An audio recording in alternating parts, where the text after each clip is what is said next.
Welcome to Pick Up and Deliver, the podcast where I pick up my audio recorder when I drop my kid off at school and deliver an episode to you while I walk home. I'm Brendan Riley.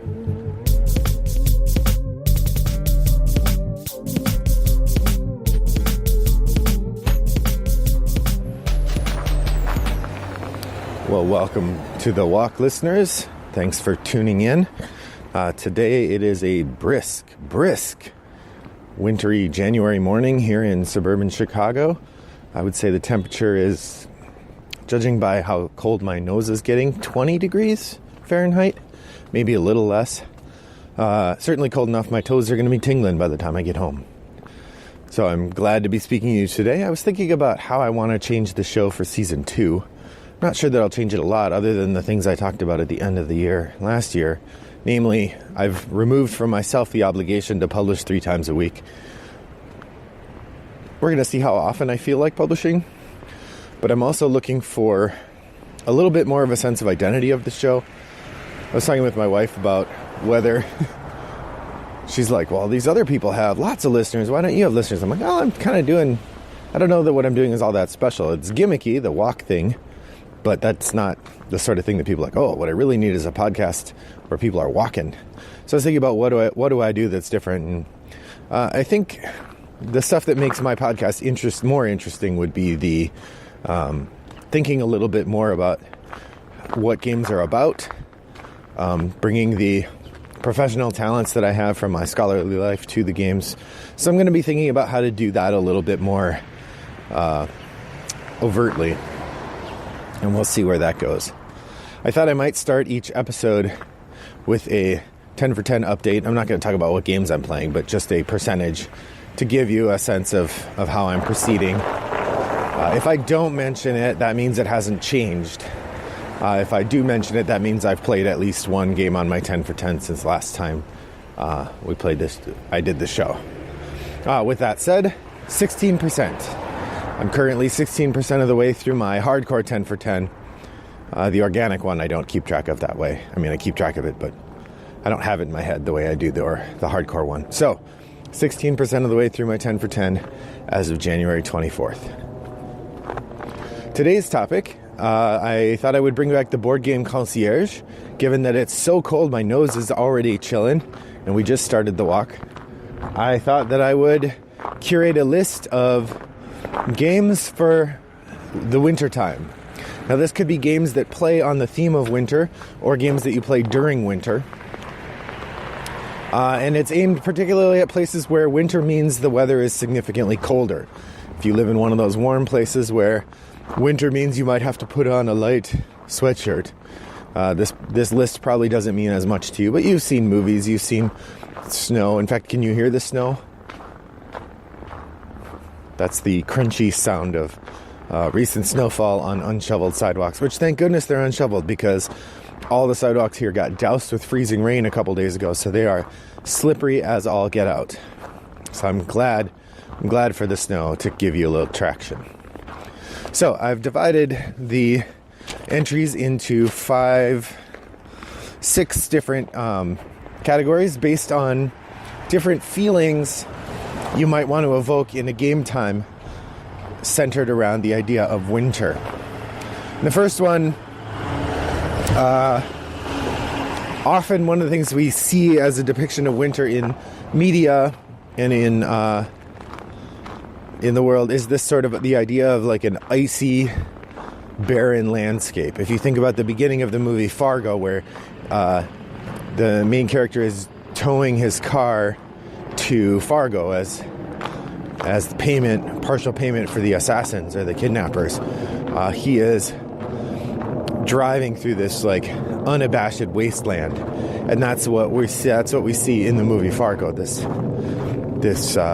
terrible wasteland. And so I was thinking about what games do I have?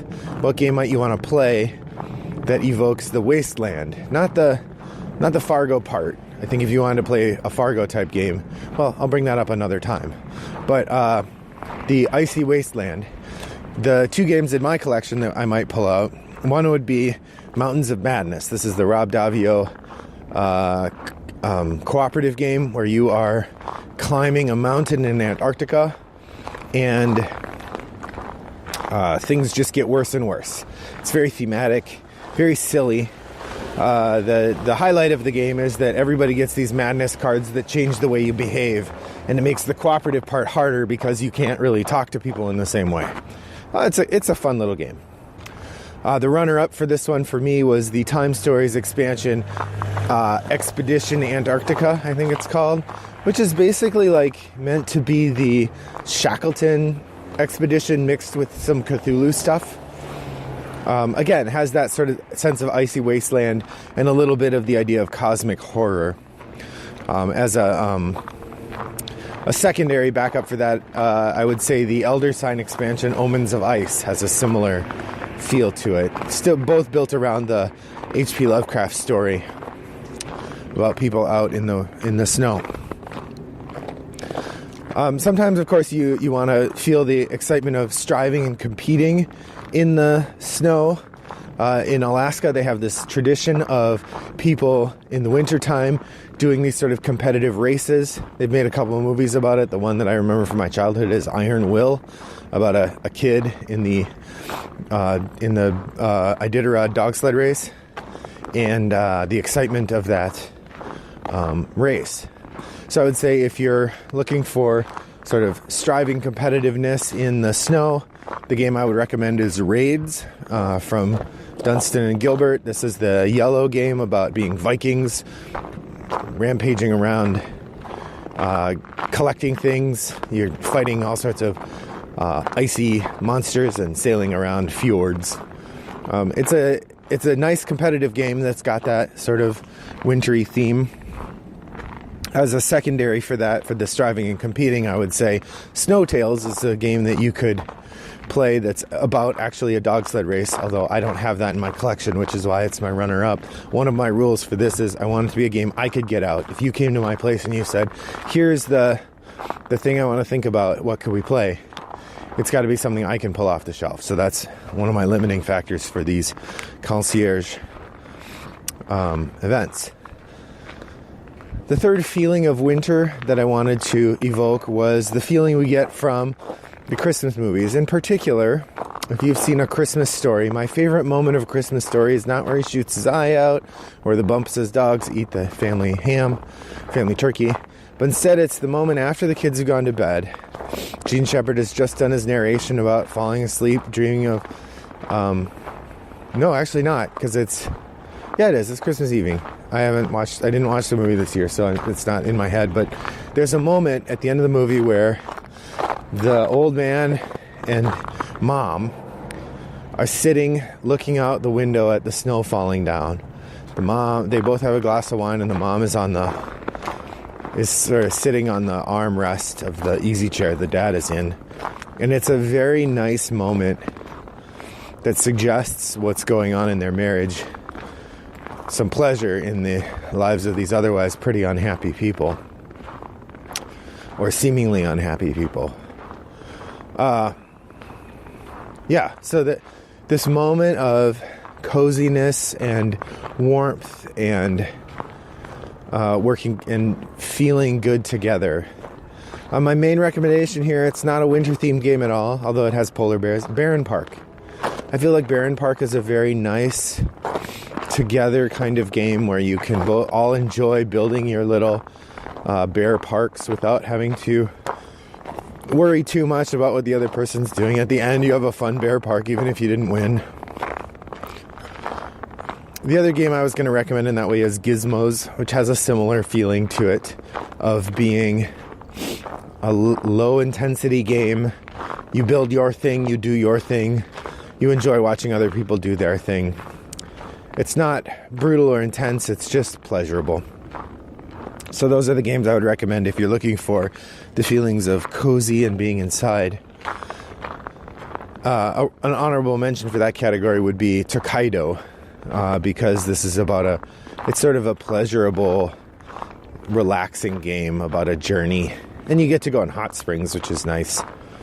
All three of these games have a kind of relaxing feel to me that I think fits the feeling of that moment in A Christmas Story. The fourth feeling I wanted to suggest was really it's the feeling of February. If you live in the north, particularly like I grew up in Minnesota, or here I live in Illinois, by the time February comes around, you're kind of done with winter. You're ready to have winter move along and have spring show up. It's cold. You've been shoveling a lot.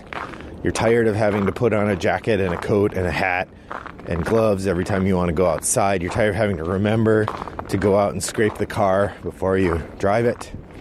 All of this stuff, you're tired of winter. So you want a little escapism in your life. What might you play to escape the winter? And for me, clearly the answer for the escapism is Forbidden Desert. Yeah, you want to get out of the winter. Let's go to the desert where it's so hot. You need to make sure that you're drinking enough water that you don't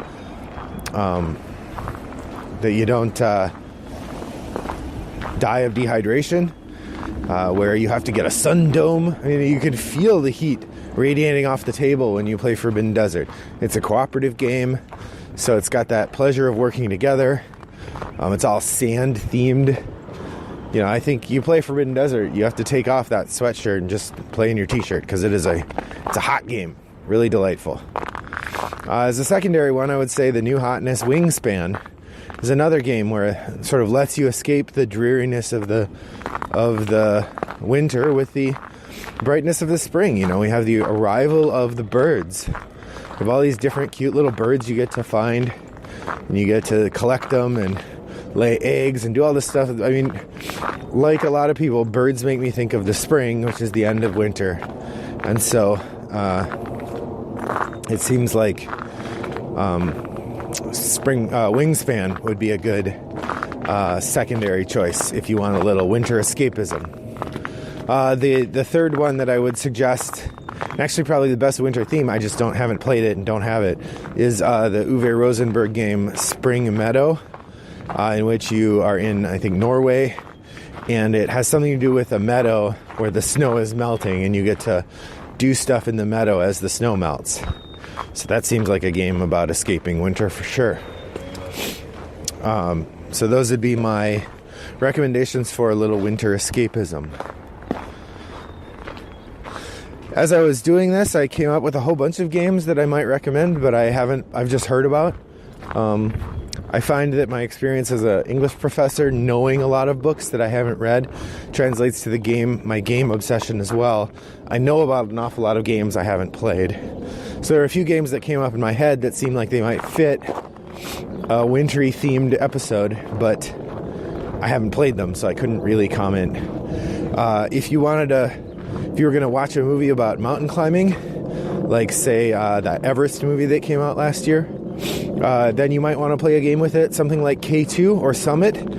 These are both games about mountain climbing. I think K2 is more individually striving to not die on a horrible mountain. I think Summit is about knocking the other person down. I had heard it was pretty mean, but then I heard from somebody else, actually regular listener Chris, said that it's sort of fun mean. It's the kind of game where if you know going in that it's going to be mean, you can have a lot of fun with it. I'm reminded in his description anyway, I was reminded of City of Horror, which is a really mean game, but it's really fun because you know going in it's going to be mean. You know you're going to get backstabbed. You know you're going to backstab somebody. So when you know that going in, I think it takes away some of the sting. At least it does for me. And then I mentioned earlier, Snow Tales is another one where a game that I certainly know about, and this is one where you are. It's a sled race, so you're actually mushing sled dogs in a race. So that's very clearly winter themed. And then finally, the last feeling that I wanted to mention, my final observation of this season of darkness and cold would be the overwhelming sensation of this time is isolation. The game or the movie that makes me most think of that, oh boy, I should have looked up the name of it beforehand. There's an Akira Kurosawa film called Dreams. I remembered it. I think it's called Dreams. And one section of Dreams shows 3 people who get stuck out in this terrible blizzard, and they're hiking and trying to find home. And they are it's just hiking in the snow. I think there's a little conversation, but mostly they're just hiking. And the incredible part of the film is the audio of the film is tied to the breathing. They're breathing. So you hear them going, it's an incredible piece of cinema and definitely worth watching. The other film I was thinking of when I think of this, of the cold and the darkness and the isolation and the paranoia that rises out of it, was Ravenous, which is a sort of comedy horror movie starring the guy from Trainspotting, what's his name? Robert Carlyle, and Jeffrey Jones, the principal from Ferris Bueller, which makes it sound like it's sillier than it is. It's a super dark movie, but it's about people in the sort of Civil War era out in the West, and it's really dark, but really good. But the cold is a big part of it too. And of course that game is Dead of Winter. Dead of Winter, it was probably the first game. It was the game you thought I would talk about. You knew I was going to mention it. It is about the cold. Your characters can get frostbite. All of the art makes people look cold. There are zombies everywhere, of course, but the game does a really good job of making you feel isolated, making you feel like you're striving against the elements. The zombies almost stand in for the punishing cold of Alaska. And it works really well to do that. You know, the other movie and obvious game pairing here for the sense of just cold, isolation, desolation is The Thing and the board game The Thing, Infectionate Outpost, whatever it is. Of course, the challenge with that is that I haven't played that game, so it's hard for me to comment on it. But that's an excellent pairing as well if you're looking for the cold and desolation, isolation. Well, hopefully this got you in the mood to play some wintry games. I hope that you will enjoy playing games till next time I see you. Stop by Board Game Geek 3 Guild 3269 and let me know what games you think I've forgotten or what movie/book pairings should go with games. I'm sure there are others I haven't thought of. It seems like, you know, the ultimate winter story that we didn't really talk about is to build a fire. I can't think of a game that matches that. Let me know if you can think of one, because that would be an interesting pairing as well. So, well, I've reached home. You can tell by I stopped crunching. So, thanks for joining me on my walk today. I hope that your next walk is as pleasant as mine was. Bye-bye.